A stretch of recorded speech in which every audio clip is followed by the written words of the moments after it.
G'day subscribers and welcome to FJ Holden Jive Talking.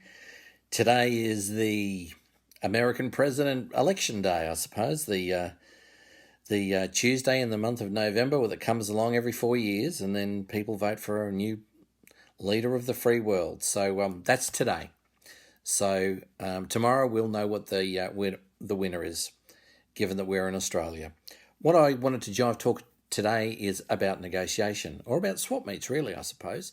I was giving a lecture the other day about negotiation, and it sort of struck me that I should be sharing it with you guys from the perspective of, folks can use it when they go to a swap meet, and it's swap meet, not eBay or any other auction website or Garage Mania or anything like that.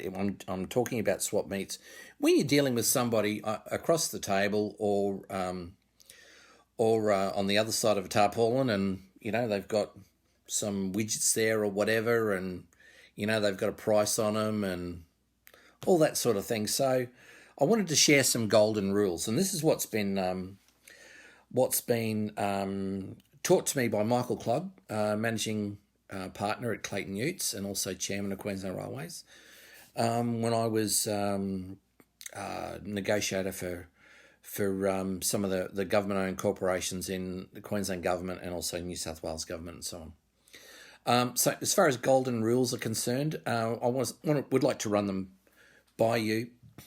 First one I always use is etiquette and being polite.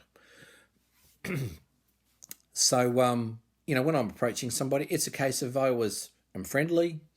I'm scanning the stall to see if there's anything that tickles my fancy, or if there's anything that I need, because I'm always approaching the perspective of buying something if I like it, but using class, a bit of etiquette. I was seeing my friend Tony Mango a few years ago at Ormiston, and while I'm there, this bloke comes up, and his bloke's Ray, and Tony says, "Oh, Ray, Jules."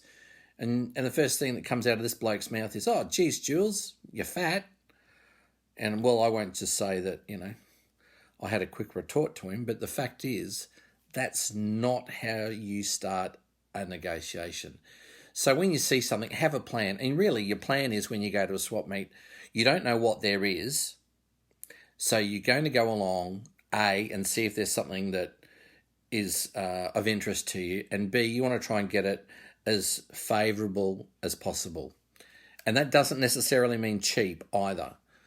So, I have a bit of a plan as far as that's concerned, and I never approach things from a I win, you lose perspective. I try and listen to what the other people say, and I'll give you an example of that. And this is really, if you're a seller, they should know what they are selling. There was this one day, I was there at Toowoomba Swap Meet, and I said to the person at the stall, "Oh, look, can you tell me what that metal donut is?" And they just said, "Oh, I don't know." And they had $35 on it. And I said, "Well, it's a round piece of tin. How can you ask $35 for something that you don't know?" And long story short, I said, "Look, to me, you don't know what it is. Could be anything really. I'll give you $5 or $10 for it." Now, it was a fill guard, so I ended up buying it. They gave the bid. One of the things that I think is important is that point, being an active listener, finding out what the deal is so that you actually understand, because you're always negotiating. You cannot be the buyer and the seller. You'll see that on American Pickers when someone will say, "Oh, look, you want this hook, yeah, it's magnificent, it's beautifully crafted," and you're looking at it and you think you've got to be joking, really, don't you? And they'll say, "Oh, tell me what it's worth." Well, you're not the seller. You don't know what the sell price is and also what your buy price is. You can't buy it and sell it. So they're really, if they try that type of trick, it's a case of they're going to get a low price, and they deserve it if that's the case. Now, there's a thing called an anchor, and I'll give you a classic example. Like, here is a product. We've all seen these at swap meets, in people's garages and whatever. I love buying them full because I can not only have the item on display, but I can actually use the contents as well. So from my perspective, I get 2 kicks out of it for the price of 1. But if you look inside, that tells you, okay, so they're selling it for $25. Well, that's an anchor. So they're anchoring a sale price. So when you anchor a sales price, someone's got a bid price. Now, I'll guarantee you, from memory, I think I paid somewhere between $15 to $20 for it. So I didn't have to pay full retail, but you're umming and ahhing and whatever else, and you're looking at it and looking at the condition things. Now, I'm not a tie kicker, and I really dislike people who tie kick, and they're looking to nitpick any little thing, and no one does it with style that I've seen. So as a consequence, in a lot of things, I take it or leave it, really. So in this instance, I'm a little bit like, the metal donut. You either want it or you don't, or, you say to them, look, if you don't know what it is. And here's another little secret. When I was young, and the same applies now, what I found is if people didn't know what something was, right? Let's just say you looked at this Stanley kit and you thought, okay, that looks really good. You would see written on there, or someone would have a Nico pen on the back or whatever, and they'd write FJ Holden. And I used to buy anything that had FJ Holden written on it because I was dumb and stupid and I was young and I didn't know any different. So as a consequence, I had a lot of crap. However, I eventually was able to get rid of it all. So needless to say, you learn after a while to be disconcerting, but also to be objective, such that you're not getting sucked in for what's called salesman's puff. Now, sure, they're telling little white lies, but the onus is on the buyer to be wary of people being a really good salesman or the art of the deal or whatever, such that they give the impression that things can do more than they actually can. So that's what salesman's puff is. So salesman's puff isn't illegal, but it can't be stretched to fraud. So if I'm selling something, I'm, as it turns out, I've got 2 ethos to live by my mate from Steve Perrin in Newcastle. I won't lie to you and I won't lie for you. So it is what it is. So one of the next thing is to, besides being an active listener and always negotiating, you want to look for the anchor I talked about, and also an if proposition.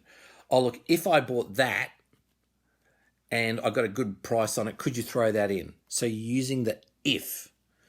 If I did this, if I did A, can I have B as well? So that's, the if is really important. So that helps you understand the why. The why is really easy. They want to sell as much as possible and get as much money as they possibly can. I always try and be happy with what I buy. And here's the thing. Here's a telltale thing. If someone, okay, look, say for instance, it doesn't have $25 on it, right? And they wanted $25, but I don't know that and I'm the buyer. And I looked at that and I'm thinking, well, that's got to be worth, say, $40, $50 in the shops. So if they didn't have any prices on it and it just said, oh, make an offer. And I said, oh, look, $25 or $30. Well, they would do a thing called snap the hand off. They'd be so quick to shake my hand to say deal, because I'm actually overpaying for what they're really prepared to accept. Now, I said before, $15 to $20. It's $15 to $20 was about what I paid. But originally they wanted $25, and that's a guide. You're not in Myers and David Jones, and it's an invitation to treat. We'll talk about invitations to treat on another time, but an invitation to treat is the seller has the right not to sell an item even if it is mispriced. So that's really important. know what something's worth and know what your worth is too. They're really important.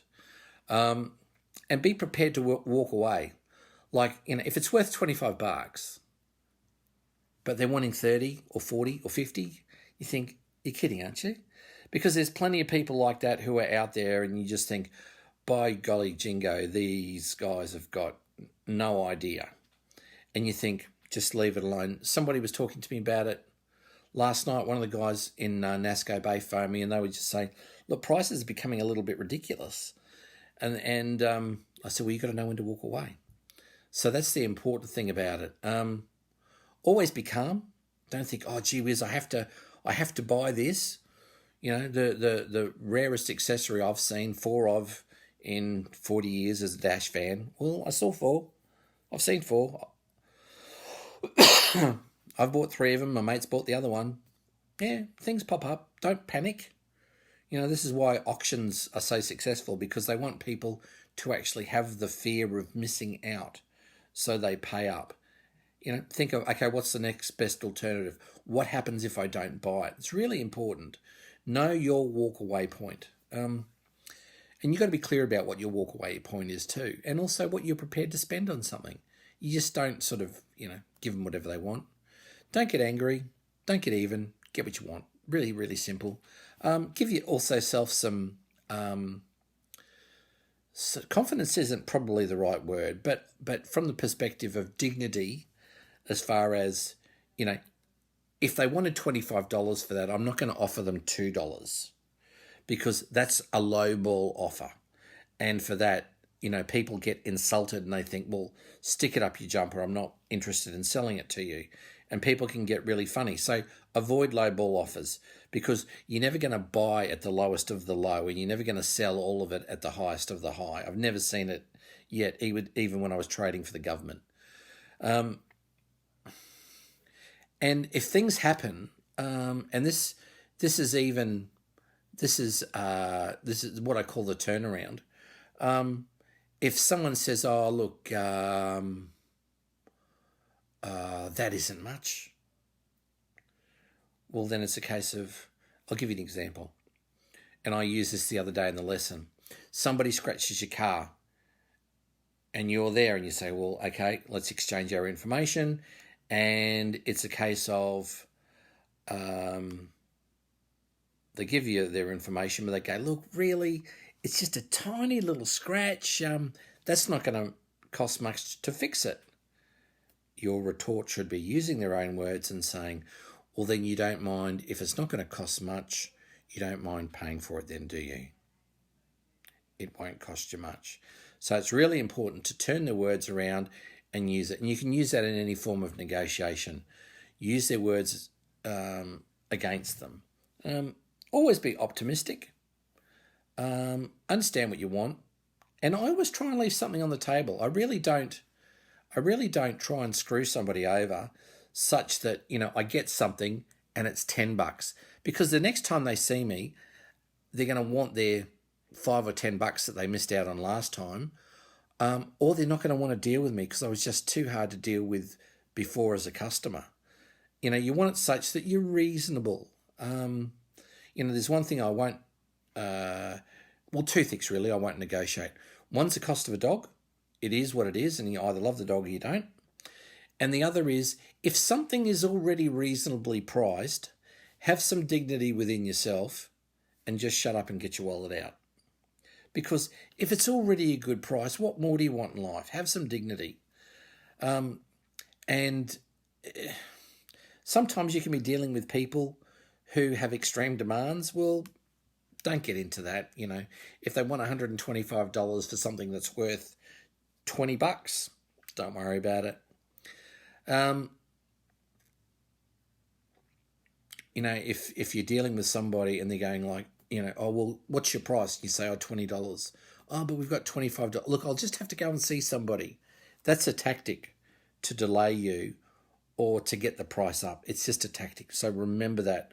It's like when you buy a car and they go, oh, look, the price is $30,000. You're bidding at 26. I'll just have to go and see the boss. Well, you're dealing with this person. Do they have the authority to deal or not? And if If they don't, well, then why on earth are you talking with them? You should be talking with the person who can actually do the deal. If they give you something, well, you should be giving something. You need these little pinch points. I never respond to insults positively. That thing with Tony Mango when I was at his stall. I love Tony. We've been mates for nearly 40 years. He wasn't to know that fellow from wherever was going to be insulting towards me. But I never go to somebody's stall and cause a ruckus or anything. I like to think of myself as being a good customer. I don't try and belittle people. I don't belittle it's all beat up, it's awful, it's got scratches, this is terrible, it's all dirty, you could have cleaned it, it's worth $2. Look, I'll give it to you for $5. I mean, that's just bad beyond belief. You don't belittle things. It's a case of, you don't use personal insults, you don't misrepresent it for what it is, either on the buy side or the sell side. You have to think on your feet. Whether it be bundling something. Okay, well, look, you want 25 for that. Look, I don't think it's worth 25. Look, what's this for? Or you don't know? You don't know? Look, I suppose I could use it to hang my hat on or something like that, or something off the mirror, or the whatever I want at home. Would you do 20 for the both of them? If I was to buy both, would you do 20? It's semi-reasonable. You're using the if proposition, but you're being reasonable in actually how you propose a deal. So it's really important. You don't always have to accept, what they're saying. Oh, but it's gold-plated and it's just a piffle. Who cares? All you want to do is just buy the widget and take it home. So you don't have to accept the premise of what other people's statement is. Always remember that it doesn't matter what it is in life, whether it be this or a Mercedes-Benz or a BMW or an FJ Holden or whatever.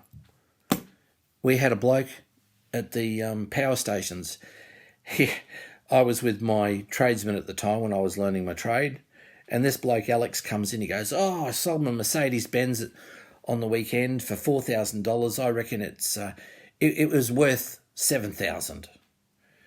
And Simon and I looked at each other, and we were sipping on our flat white coffees, and we just said, "No, Alex, if it was worth $7, you would have got $7. You got $4, so it was worth $4. Something is only worth what the buyer's prepared to pay for it." So remember that. Something is only worth what the buyer is prepared to pay for it, because the buyer is the one that brings the hard, cold cash, the money. Now, with all of this, there is no substitute for doing it. That's the golden rule. As far as negotiation is concerned, it's like learning to swim. You cannot learn to swim via a textbook. A textbook to give you a swimming technique is just a guide. You have to get wet. And it's the same with negotiation. You actually got to do it to learn. It's an art within itself, from the perspective of, seeing what you want, knowing what you're prepared to pay, and having a plan and executing a deal so that you're happy, they're happy. Because if they're not happy, they're not going to sell it to you. You've got to be happy because you want to buy it. So from that point, everyone's got to be a bit happy. Leave something on the table. Now, just to leave you with a gift, Australians are odd creatures. We liked the gentleman's agreement. I can remember my dad selling or trading in a boat, and he wanted $1,700. And the people at the Mustang dealership for the boats, they said, "Oh, look, this little boat," and I'm talking about the 1970s. He wanted $1,700. They only wanted to pay $1,500. And he said, "Well, let's cut a deal. How about we have a gentleman's agreement? We meet in the middle and we do it at $1,600. And that's what they did. Australians like to meet in the middle. So if you are the seller and you are selling something at 20 and you are the buyer and you're prepared to buy at 5, the longer you stay where you are or the smaller increments you move to say, would you sell at this or would you sell at that, the longer it takes you to move, the higher or lower the meet in the middle point is. Just think about that for a moment. I buy at 10, I sell at 20, the midpoint's 15. I'm at 20. Okay, would you sell at 10? No. No, I'm at 20. What about 12? No, I'm 20. I need $20. Okay, would you do 14? I might do 19. 16,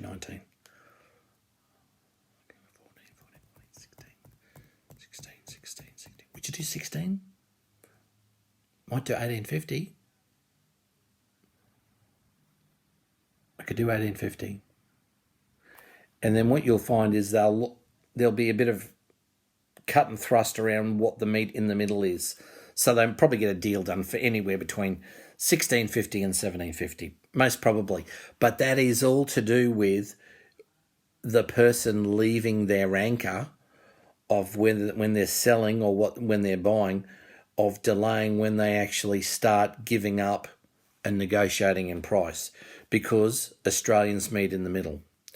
Now, to give the actual gift, I saw this, and it was something that Clint Eastwood used.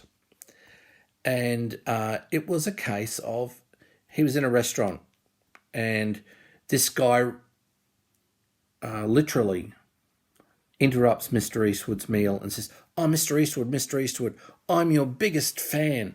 Would you be so kind as to please sign my menu? Can I have your autograph, please?" And Mr. Eastwood just said, "It's not something I do." There was politeness. He was firm. He was kind about it. There was no little white lies. "Oh, look, maybe later," or "after I finish dinner, I'm here with it." No, it's not something I do. And it's really important, because Australians have a problem with being direct. So, I use "it's not something I do" to communicate an idea that I'm politely firm on a no. But that's a really good way of using that tidbit, that little token, that gift, for a lot of things in your life. So don't forget to come and visit us on Facebook at Nasco Bay. Go and have a look at our Facebook page. Like, share and subscribe. But more importantly, folks, I hope you've enjoyed the negotiation night for us in 2020. But more importantly, enjoy your Holden.